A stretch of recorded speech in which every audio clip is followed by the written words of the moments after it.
প্রিয় দর্শক, এই মুহূর্তে আমি দাঁড়িয়ে আছি হুগলি ডিস্ট্রিক্টের গড়েরঘাট জগদীশপুর খানাকুল 2 নম্বর অঞ্চলের অন্তর্গত। এই যে প্রিয় দর্শক আপনারা দেখছেন, এটা হচ্ছে একটা রাজ্য সড়ক, যে সড়কের উপরে এখনো কোমর সমান জল।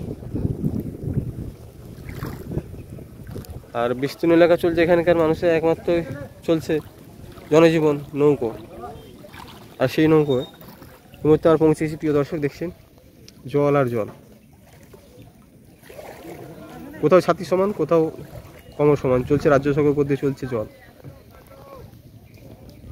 মানে জল যন্ত্রণা থেকে মানুষ মুক্তি পেতে এবং নিজস্ব কর্মজীবীকে চালু রাখতে পেটের দায়ে নিজস্ব জীবন ঝুঁকি নিয়ে বেরিয়ে পড়েছে গন্তব্যস্থলে এবং অফিস, আদালত, স্কুল, কলেজ।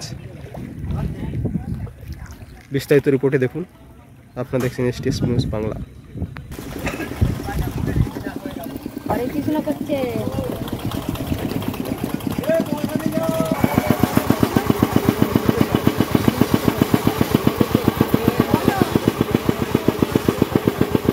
এই মুহূর্তে দাঁড়িয়ে আছি হুগলি ডিস্ট্রিক্ট গড়েরঘাট, যেখানে জনজীবন চলছে জলের রাজ্য সড়ক।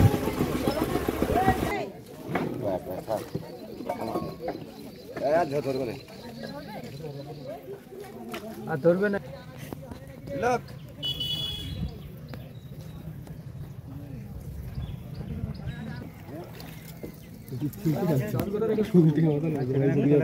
প্রিয় দর্শক, এই মুহূর্তে আমি দাঁড়িয়ে আছি খানাকুল 2 নম্বর ব্লক অন্তর্গত গড়েরঘাট থেকে খানাকুল যাওয়ার যে রাজ্য সড়কটি রয়েছে বিস্তীর্ণ জলের তলায়।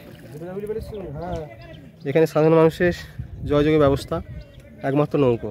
সরকারের তরফ থেকে কোনো উদ্যোগ না নেওয়ায় এলাকার সাধারণ মানুষ নিজস্ব নৌকো নিয়ে পারাপারের কাজ করে চলেছে।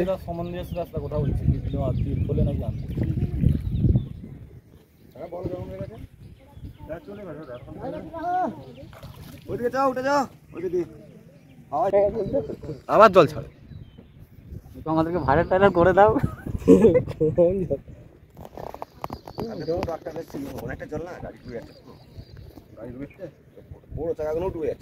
কতদিন ধরে জলমগ্ন এলাকাটা?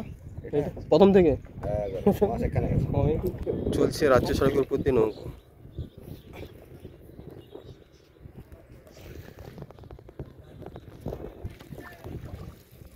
যদি একদম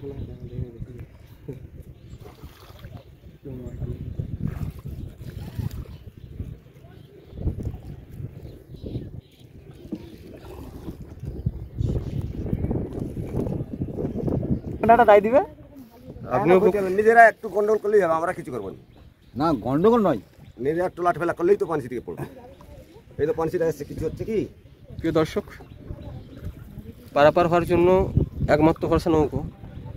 সরকার তরফ থেকে নৌকো না দেওয়ার কারণে পাবলিক সার্ভেন্টের নৌকো, মানে পাবলিকের নৌকোতে যাতায়াত করতে হবে। একটা বাইক তুলে 50 টাকা, পার হেড 10 টাকা।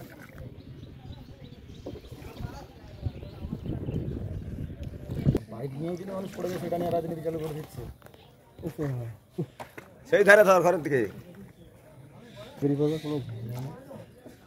না, বন্ধ রেখেও পেরোবো না, সোজা ওই ওখান দিয়ে ইয়ে করবো।